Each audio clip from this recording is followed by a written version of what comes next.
যারা রাখছেন তারা বলছেন যে একটা ঐতিহাসিক দলিল, গণঅভ্যুত্থান একটা ঐতিহাসিক দলিল হিসেবে তারা এটা চাইছেন। ঐতিহাসিক তখনই হতো যদি গণঅভ্যুত্থানের সকল স্টেক হোল্ডাররা সেখানে থাকতে পারতেন।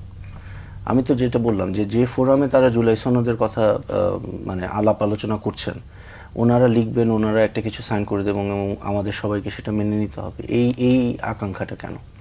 এখানে আপনি যদি রুমের ছবিটা দেখেন, যে রুমগুলোতে আলোচনা হয়, ওইখানে তো বাংলাদেশের সকল গ্রুপ রিপ্রেজেন্টেড না, কয়েকটা রাজনৈতিক দলের, এবং এনসিপি যেমন একটা অনিবন্ধিত এখন রাজনৈতিক দল, তাদের একটা স্ট্রং একটা রিপ্রেজেন্টেশন আছে।